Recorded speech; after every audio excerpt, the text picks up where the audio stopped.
దేవుని నామానికి వందనాలు. అందరికీ ప్రైజ్ లాడ్. అందరూ బాగున్నారా? మరి ఈరోజు చేనికాడ ఉన్నాను. మరి చేనికాడ ఉండే ఈ వీడియో చేయాలని ఆశపడ్డాను. మరి చల్లటి వాతావరణంలో ఉన్నాను. సరే, అందరికి మరొకసారి అందరికీ దేవుని నామానికి వందనాలు. Praise Lord. మరి అదేవిధంగా ఈరోజు ఒక మాటగా దేవుడు సెలవిస్తూ ఉన్నాడు. యెషయా గ్రంథము 43వ అధ్యాయము 18వ వచనము. మునుపటి వాటిని మీరు గుర్తు తెచ్చుకోవద్దని ఆ వచనంలో 18, 19 వచనాలలో ఆ మాటలు దేవుడు తెలియపరుస్తూ ఉన్నాడు. సరే, చిన్న ప్రార్థన చేసుకుందాము. ఆ వచనం ధ్యానించుకుందాము. పరిశుద్ధుడా, సర్వశక్తిమంతుడా తండ్రి, నీకు వందనాలు ప్రభువా. దేవా అయా, ఈ సమయంలో ప్రభువా దేవా, ఈ మంచి వాతావరణాన్ని ప్రభువా తండ్రి నీవు అనుగ్రహించినందుకు వందనాలు ప్రభువా. మరి అదేవిధంగా తండ్రి, మరి ఈ దినము ఈ సమయంలో ప్రభువా అయా, నీవు నాయన నిన్ను ప్రేమించిన బిడ్డలు, నిన్ను చేరువచ్చిన బిడ్డలు ప్రభా, నీ మాటలు వింటున్న బిడ్డలు ప్రభా, ఈ సమయంలో యూట్యూబ్ ద్వారా నాయన ప్రభా ఎందరూ నాయన ప్రభా ఈ మాటలు వింటూ ఉన్నారు ప్రభా. ప్రతి ఒక్క బిడ్డని కూడా ప్రభా దర్శించండి ప్రభా. మీరు తాకమని అడుగుచున్న పరిశుద్ధ హృదయాలు మీరు ముట్టండి ప్రభా. అయ్యా, వారు నాయన ప్రభా పరిశుద్ధాత్మ దేవానికి స్తుతులు స్తోత్రములు చెల్లిస్తున్న ప్రభా. వినాలన్న ఆలోచన తండ్రి, వినాలన్న తండ్రి వారికి మనస్సు నాయన ప్రభా తని స్తోత్రము నాన్న. ఏ బిడ్డలు ప్రభా తని ఆశ కలిగి సమయంలో ప్రభా ఈ మాటలు వింటూ ఉన్న ప్రతి బిడ్డని కూడా ప్రభా మీరు దర్శించండి ప్రభా. హృదయాద రోతుల్లోకి నాయన ప్రభా ఈ మాటలు తండ్రి పరిశుద్ధాత్మదేవి నడిపించండి ప్రభా. ఈ మాటలు అనేకమైన బిడ్డలకి నాయన ప్రభా షేర్ చేసే బిడ్డలుగా మీరు దయచిన హృదయాలు ప్రేరేపణ దాయిచ్యం అడుగుతున్నా ప్రభా. ఈ మాటలు తండ్రి ప్రతి బిడ్డకి నాయన ప్రభా అయ్యా వివరంగా నాయన ప్రభా అర్థమయ్యేటట్టు నాయన ప్రభా మీరు నాలో ఉండి నాయన వారిని బోధించమని, వారితో మీరు తేటగా సూటిగా ఈ మాట ద్వారా ప్రతి ఒక్క బిడ్డతో మీరు మాట్లాడి ప్రభా వారిని ప్రభా తని స్తోత్ర, వారికి ఏ ఆలోచన కలిగి ఉన్నారు ప్రభా ఆ మాటల ప్రకారము తండ్రి అయ్యా మీరు నాలో ఉండి నాయన ప్రభా బోధించమని. నేను కాదు ప్రభా మాట్లాడుతున్నది, నేను కాదు ప్రభా నువ్వు మాట్లాడాలి ప్రభా. నేను కాదు ప్రభా నేను అట్టి వాటి పనికి రానివ్వండి ప్రభా, దేనికి అర్హత లేనివ్వండి ప్రభా తండ్రి స్తోత్రం ప్రభా.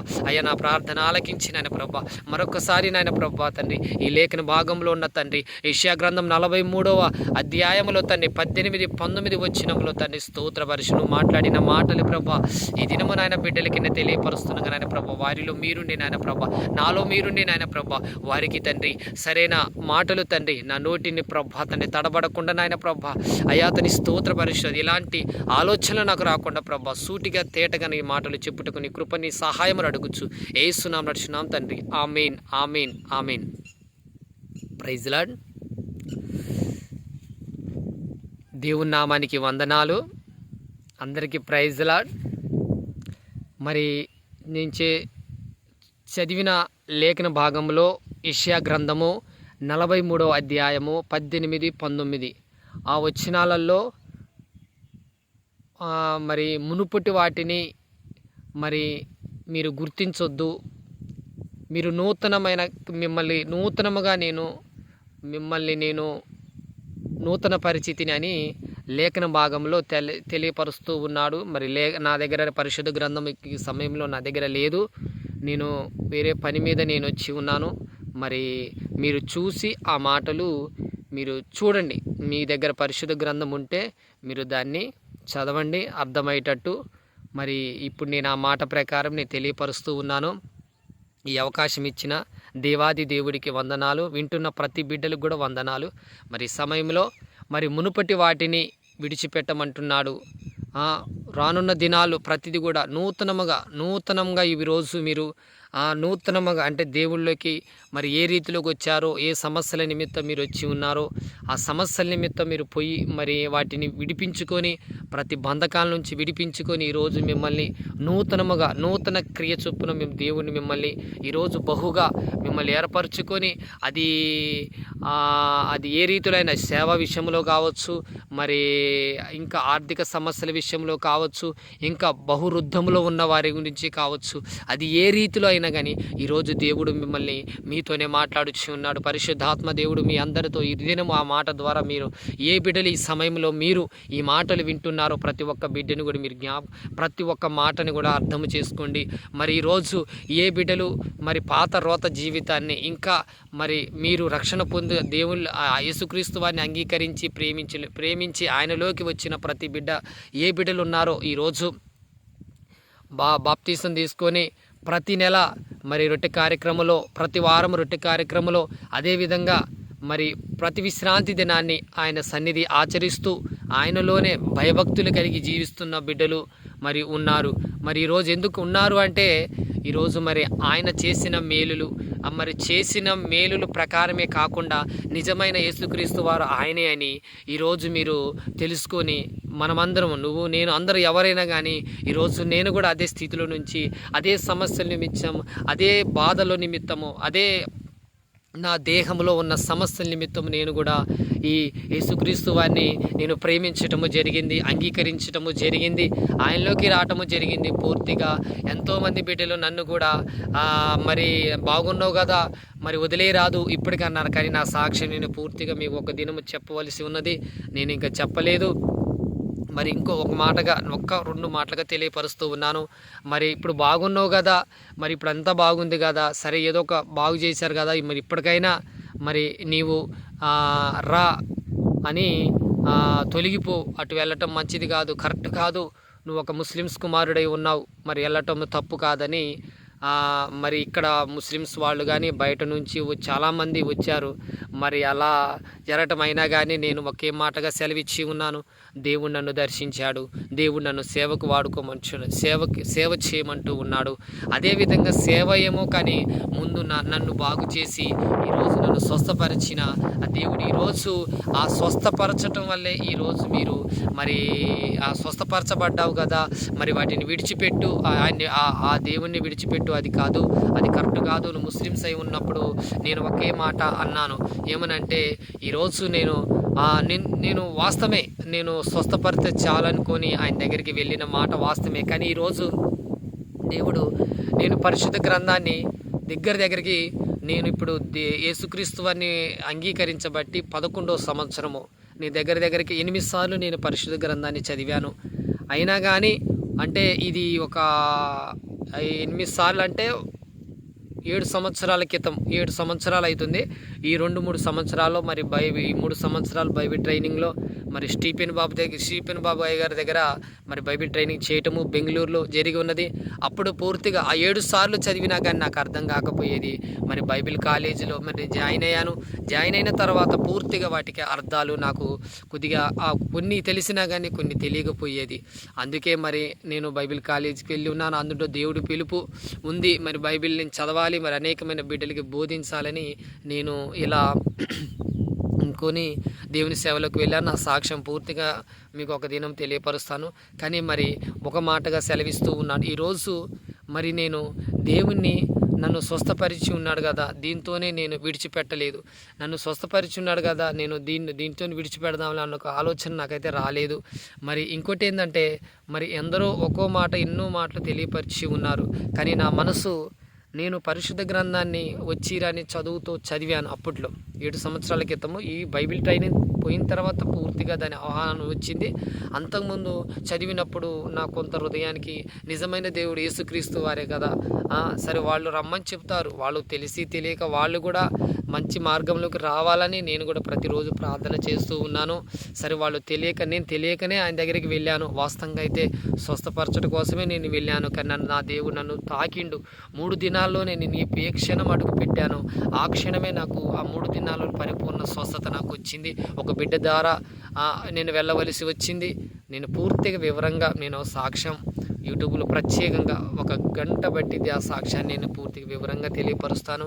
సరే మరి ఈ సమయంలో మరి అందరూ మరి నాలాగా వచ్చి ఉన్నవారు మరి వచ్చి మరలా మరి సాతాను ప్రేరేపణ వల్ల మరి మీకు దేవుడు న్యాయం చేసినా కానీ నయం చేసి మళ్ళా మీరు ఒక 2 సంవత్సరాలు 3 సంవత్సరాలు ఉండి మళ్ళీ దేవుణ్ణి మళ్ళీ ఎరగక మళ్ళీ అన్యజనుల్లోకి వెళ్ళి ఉన్నారేమో.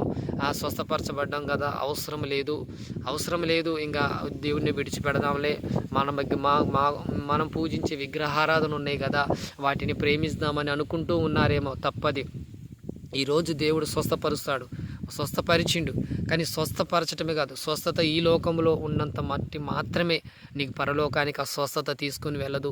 స్వస్థత తీసుకొని వెళ్ళేది ఏంటంటే ఆయన అంగీకరించిన వారు, ఆయన ప్రేమించిన వారు, ఆయన రక్తంలో ఆయన శరీరంలో ఎవరు నిలిచి ఉంటారో, ఆయన ప్రేమను కలిగి ఎవరు ఉంటారో, ఆ ప్రేమలో కలిగిన ప్రతి ఒక్కరి కూడా దేవుని ఆయన రెండవ రాకడలో ఆయన రాకడలో మనం అందరం ఎత్తబడాలి. ఎందుకంటే మరి ఈరోజు ఏదో స్వస్థత కోసం వచ్చాము, స్వస్థత కోసమే ఉన్నామని ఎవరైనా మీరు అనుకుని ఉంటే, కానీ అది ఆలోచన విరగొట్టుకొని తీసేసుకోండి. దేవుడు నిజమైన దేవుడని అంగీకరించి ప్రేమించి నిజమైన భక్తి ఆయనలోనే ఉంది, ప్రేమ ఆయనలోనే ఉంది. ప్రతి విషయంలో కూడా ఆయన సహవాసము కలిగి ఉన్నది. మరి మనం విడిచిపెట్టొద్దు అని. కానీ అలా కొంతమంది ఇంకొక పాపర్వత జీవితంలో నుంచి స్త్రీ కావచ్చు, పురుషుడు కావచ్చు, వ్యభిచారంలో నుంచి బయటపడ్డారా? అదే బయటపడ్డారు అంటే అది దేవుడు మిమ్మల్ని రక్షించుకొని ఉన్నాడు, సరైన మార్గం ఏదో మీకు చూపించున్నాడు. నేను చదివిన యెషయా గ్రంథం 43:18-19 వచనాలు అవే. ఎందుకంటే మునుపటి వాటిని మర్చిపోండి, కొత్త నూతన క్రియ మీకు ఇచ్చి ఉన్నాను, ఆ క్రియలో మీరు జీవించండి. మీరు ప్రతి విషయంలో కూడా అలా మీరు కలిగినట్టయితే మీరు ఆశీర్వాదములు, దీవెనలు ప్రతిదినము ప్రార్థనలు ఎందు కానీ, వాక్యం ఎందు కానీ, ఆయన సన్నిధిలో నిలిచి ఉండు కానీ, ప్రతి విషయంలో కూడా మీరు కలిగి ఉంటే నేను మిమ్మల్ని ఎప్పుడూ దీవిస్తూనే ఉంటాను, ఎప్పుడు మిమ్మల్ని ఆశీర్వదిస్తూనే ఉంటాను అని దేవుడు సెలవిస్తూ ఉన్నాడు. కానీ ఈరోజు నువ్వు ఎలా జీవిస్తున్నావో, పాపం అనే రోత జీవితంలో ఇంకా తిరుగులాడుతూ ఉన్నావేమో. అదే రోత జీవితాన్ని అదే మంచిదని, అదే మార్గం అని నువ్వు అనుకుంటూ ఉన్నావేమో. చాలా తప్పది. అది సరైన మార్గం అయితే కాదు. దేవుని మార్గమే సరైన మార్గము. ఈరోజు నువ్వు దేవుని ప్రేమించి ఉన్నావు. ఆ ప్రేమ ఎప్పుడు కోల్పోకుండా విశ్రాంతి దినాన్ని ఆచరిస్తూ వేరే పనికిరాని వాటి కొరకు ఆయన విశ్రాంతి దినాన్ని ఆచరించకుండా పరిగెత్తుతూ ఉన్నావేమో. నువ్వు పని చేస్తూ ఉన్నావేమో. ఆయన ఆచారాన్ని పక్కకు పెట్టి నువ్వు ఏ రోజు కూడా నువ్వు ఆయన పక్కకు పెట్టావో దేవుడు నిన్ను కూడా పక్కకు పెడతాడు, చాలా పరీక్షిస్తాడు దేవుడు. ఈరోజు నువ్వు బలంగా నాటబడి దేవుళ్ళు యేసుక్రీస్తు వారిలో నేను నిలబడి ఉన్నావేమో, నేను పరీక్షిస్తాడు. ఆ పరీక్షలో నువ్వు నెగ్గాలి. ఆనాడు యోబుని ఎంతగానో పరీక్షించి ఉన్నాడు. మరి ఆ యోబుని పరీక్షించినట్టు ఈరోజు నిన్ను కూడా పరీక్షించడని నువ్వు అనుకుంటున్నావా? ఆనాడు భక్తుడు కదా, మనం అంత భక్తులు కాదని అనుకుంటున్నావేమో. ఇది లేఖన భాగంలో మనందరికీ అదొక బుద్ధి, సరైన మార్గంలోకి నడిపించడం కొరకు ఆ లేఖన భాగాన్ని మన చేతిలో పెట్టి ఉన్నాడు. మరి అదేవిధంగా నీవు కూడా మరి అలా భక్తి కలిగి శోధన వచ్చినప్పుడు దేవుణ్ణి విడిచిపెట్టి, శోధన లేకపోతే హాయిగా మీరు తిరుగుతున్నామేమో. శోధన వచ్చినప్పుడు దేవుడా అని చేతులు సాపి దేవుణ్ణి అడుగుతున్నావేమో. కానీ తప్పది. నువ్వు దేవుణ్ణి అంగీకరించినట్టయితే దేవుళ్ళు నిన్ను ప్రేమిస్తారు, దేవుళ్ళు నువ్వు బలపడతావు, దేవుళ్ళు నువ్వు నాటబడి అది నాటబడ్డప్పుడు ఎన్నెన్న దాంట్లో చెడు కలుపు మొక్కలు రావచ్చేమో. ఆ కలుపు మొక్కలు పీకెక్కించుకుంటూ ఏది ఏమైనా కానీ నీకు ఆటంకాలు కలుగుతాయి. నువ్వు ఒక పొలంలో అన్ని ఇప్పుడు నువ్వు నాటింది అది నువ్వు నాటింది అది ఏ చెట్టు అయినా కావచ్చు. ఆ చెట్టు నుంచి వచ్చే చెడు మొక్కలు ఎన్నో ఉంటాయి. ఆ మొక్కలు తీసివేయబడాలి అంటే నిన్ను అణిచివేయటానికి ఎన్నో చూస్తాయి. ఆ చెడు మొక్కలు పక్కన మొలిచి అవి నిన్ను అణిచివేయటానికి చూస్తామంటాయి. కానీ దాన్ని పీకి వేయాలి. అంతేగాని నువ్వు ఆ మొక్కలు పెరుగుతూ ఉంటే నువ్వు హాయిగా ఉంటే నిన్ను అణిచివేసి ఏం చేస్తాయంటే పూర్తిగా నీకు పాపంలోకి పడేటట్టు చేస్తాయి అన్నమాట. కానీ అర్థం చేసుకోండి, దేవుని ప్రేమేదో సాతాను సాతాను చేస్తే మరి అనేకమైన దుష్కార్యం ఏదో జ్ఞాపకం చేసుకొని చూసి దేవుణ్ణి ఒక్కసారి అడగండి. పడిపోతున్నావా? ఎక్కడ పడిపోతున్నావు? పాపంలో పడిపోతున్నావా? శాపంలో పడిపోతున్నావా? లేదా వేరే చెడు తలంపులో పడిపోతున్నావా? దేవుణ్ణి ఒక్కసారి మోకాళ్ళేసి ప్రార్థన చేసి అడగండి. దేవా, ఈరోజు నూతన క్రియ నాకు అనుగ్రహించి ఉన్నావు. ఆ నూతన అనుగ్రహించిన క్రియ ఎప్పుడూ మర్చిపోకుండా దినదినము నీలోనే నేను నీ మాటలే వేసుకుంటూ మునుపటి వాటిని విడిచిపెట్టి నేను చేసిన ప్రతి పాపాన్ని కూడా నేను యవన కాలంలో నేను చేసిన ప్రతి తప్పిదములు కూడా అవి మర్చిపోవాలి. నేను ఇప్పుడు నువ్వు నూతన క్రియగా నన్ను నూతనంగా నీ బాప్తి నీటి ద్వారా నీవు సిలువలో చేసిన త్యాగాన్ని బట్టి ఈరోజు నేను పరిశుద్ధపరచబడి ఉన్నానని నీవు దేవుని అడిగి అలాగ విడిచిపెట్టినట్టయితే దేవుడు నిన్ను బహుగా దీవించబడతాడు. అంతేగాని ఏంది మనం చూస్తున్నామా, మనం పోతున్నామా, చచ్చిపోతే ఎడిపోతారు ఏమో అని అనుకోవద్దు. కానీ చాలా తప్పది. ఎప్పటికైనా గుర్తుపెట్టుకోండి, ఈరోజు నువ్వు చనిపోతే ఎడిపోతావు ఏదని నువ్వు పరిశుద్ధ గ్రంథాన్ని నువ్వు ధ్యానిస్తున్నావు. ఆ పరిశుద్ధ గ్రంథాన్ని నువ్వు నమ్ము. ఆ పరిశుద్ధ గ్రంథంలో ఉన్న ప్రతి మాటను కూడా నమ్ము. అంతేగాని ఎవరో లోకానుసారంగా నీలాగనే అవతల మనుషులు కూడా నువ్వు చనిపోతే ఎటుపోతావో నువ్వు చూస్తున్నావారా అని నేను స్త్రీలే కావచ్చు, పురుషులే కావచ్చు, ఎవరైనా అడగొచ్చు. కానీ వాళ్ళ మాటలు వాళ్ళు సైతాన్ను ఆవరించి వాళ్ళ ఆ మాట అంటూ ఉంటారు. కానీ ఆ మాట గుర్తించి సరే నువ్వు ఈరోజు నువ్వు నమ్మి ఉన్నావేమో, పూర్తిగా ఆయన మీదనే నువ్వు భరోసా కలిగి ఉన్నావేమో. కానీ ఈరోజు దేవుడు ఒక మాట సెలవిస్తూ ఉన్నాడు, ఆ నమ్మిక మాత్రం ఉంచు అన్నాడు, సెలవిచ్చి ఉన్నాడు. అది ఏదైనా కానీ నమ్మకం ఉంచు అంటాడు. ఆ నమ్మకం లేకపోతే నువ్వు ఎటైనా పడిపోవచ్చు, పాపంలో పడిపోవచ్చు, అప్పుల్లో సమస్యలు రావచ్చు, వేదనలు రావచ్చు, అన్నీ రావచ్చు. నువ్వు దేవుని మాటను తిరస్కరించినట్టయితే అన్ని సమస్యలు వస్తాయి. గుర్తుపెట్టుకో, శోధన వచ్చిందని విడిచిపెట్టుకో. ఎంతోమంది శోధన వస్తుందని విడిచిపెట్టే వాళ్ళు చాలామంది ఉన్నారు. శోధన అనేది ప్రతి ఒక్క బిడ్డకు వస్తుంది. సేవకులకు వస్తాయి, విశ్వాసులకు వస్తాయి, అన్యులకు కూడా వస్తాయి. వాళ్ళకు కూడా వాళ్ళు కూడా దేవుడు, ఎందుకంటే అందరిపైన నా ఆత్మని కుమ్మరిస్తానన్నాడు. అంతేలే కానీ దేవుని ఎరిగిన బిడ్డలు ఆయన అంగీకరించిన బిడ్డలు మాత్రమే నేను ఆత్మని కుమ్మరిస్తానని పరిశుద్ధ గ్రంథంలో ఎక్కడా లేదు. అందరిపైన నా ఆత్మని కుమ్మరిస్తానన్నాడు. అంటే దేవుడు అందరి వైపు ఉన్నాడు. కానీ వాళ్ళు రేపటి దినం ప్రాణాలు కూలిపోయినప్పుడు నువ్వు వెళ్ళే మార్గానికి వాళ్ళు రాలేరు. ఎందుకంటే దేవుడు వాళ్ళని విడిచిపెడతారు. ఆ టైంలో విడిచిపెడతారు. ఇప్పుడు విడిచిపెట్టి పట్టుకుంటాడు. ఎందుకంటే దేవుడు 2-3 ఎక్కడో నేను ఆడ ఉంటానన్నాడు. క్రైస్తవులే కాదు, 2-3 ఆడుంటే నేను ఆడుంటాను, అక్కడ నా మాటలు బోధించమని సెలవిచ్చి ఉన్నాడు, ఆడ ఉంటానంటున్నాడు. సరే ఆపద వచ్చిందా, ఆపద కాడ కూడా నేను ఉంటాను, ఆపదలో ఉంటాను. ఎందుకంటే రోగికే కదా వైద్యుడు. అక్కడ వైద్యం లేనివాడికి అవసరం లేదు కదా, రోగం లేనివాడికి వైద్యుడు అవసరం లేదు కదా. మరి ఈరోజు అన్యులు అలా ఉన్నారు. ఈరోజు దేవుణ్ణి అంగీకరించకుండా అన్ని వేరే వాటిని వాళ్ళు ఇదే నిజమైన దేవుళ్ళని వాళ్ళు ఆ రీతిలో భావిస్తూ అటువైపు పరిగెడుతున్న వారి మధ్యలో ఒక దేవుడు వారి మధ్యలో ఉంటారు. ఎందుకంటే ఈరోజు నేను కూడా ఒకప్పుడు ఎన్నో విగ్రహారాధన పూజలు చేసుకుంటూ పాపం అనే ఆలోచనలు కలిగి, వ్యసనాలు కలిగి, వీటి కలిగి నేను కూడా బానిసత్వం అయిన రోజులు కూడా ఉన్నాయి. కానీ ఈరోజు దేవుడు నన్ను దర్శించి అటువైపు వెళ్ళటం మంచిది కాదు, నీ మార్గం ఏదో నేను చూపిస్తానని ఈరోజు చూపించి ఉన్నాడు. చూపించి ఆ మార్గానికి వెళుతూనే ఉండు. ఎన్నైనా ఆటంకాలు వస్తున్నాయి, ఆ ఆటంకాన్ని నువ్వు దాటుకుంటూ వెళ్ళిపోతూనే ఉండు అని తెలియపరిచి దారి చూపించి ఉన్నాడు. ఆ దారికి నేను వెళ్తూనే ఉండాలి. అంతేలే కానీ నా వెంబటే రాడ దేవుడు నన్ను చూపించాడు, నా సరైన మార్గం ఏదో చూపించాడు. నీకు కూడా ఈరోజు చెడు మార్గంలోకి వెళుతున్న వారి దగ్గరికే వెళ్తాడు, మంచి మార్గంలో వెళ్ళే వారి దగ్గరికి వెళ్ళడు. ఎందుకంటే దేవుని కృప ఎప్పుడు ఉంటుంది. అది ఎందుకంటే దేవుడు ఒక్కళ్ళో ఉండేవాడు కాదు, ప్రతి ఒక్కరిలో కూడా దేవుడు నిలిచి ఉండేవాడు. జ్ఞాపకం చేసుకోండి, మనమందరం దేవుణ్ణి ప్రేమించాలి, దేవుణ్ణి అంగీకరించాలి, దేవుళ్ళోనే నిలబడాలి. సరే, మరి ఈ మాటలు మీకు అర్థమై ఉన్నాయని నేను నమ్ముచున్నాను. ఏదైనా తప్పుగా హెచ్చుగా నాకు తోచిన మాట కానీ పరిశుద్ధాత్మ ప్రేరణతో నేను ఈ మాటలు తెలియపరుస్తున్నాను. ఏమైనా తప్పుగా నేను మాట్లాడుంటే నన్ను క్షమించమని మరి ఈ చిన్ని మాటలు దేవుడు దీవించునుగాక. Amen amen. ప్రార్థన చేసుకుందాము. పరిశుద్ధుడుగా అయిన తండ్రి, దేవానికి వందనాలు ప్రభా. ఈరోజు ఈ సమయంలో ప్రభా తండ్రి, స్తోత్ర పరిశుద్ధాత్మ దేవ, ఈ మాటలు తెలియపరిచిన దేవానికి వందనాలు ప్రభా. అయా విన్న ప్రతి ఒక్క బిడ్డని కూడా ప్రభా తండ్రి, అయా హృదయములో తండ్రి మునుపటి వాటిని ప్రభా తండ్రి ఏ బిడ్డలు జ్ఞాపకం చేసుకుంటూ అదే జీవితంలో ఉన్నారో ఆ జీవితాన్ని అయా మరి ఈ లేఖన భాగంలో ఈ మాటలు విన్న అయా ఈ క్షణం ఆ బిడ్డలు ప్రభా వాటిని విడిచిపెట్టి పోవాలి, వాటిలో ఉండకూడదు. మరి ఒక సేవకుల్లో దేవుడు నుండి ఈ మాటలు తెలియపరిచి ఉన్నాడు. మరి ఈ మాటలు విడిచిపెట్టాలి, ఆయనలోనే నేను నిలిచి ఉండాలి.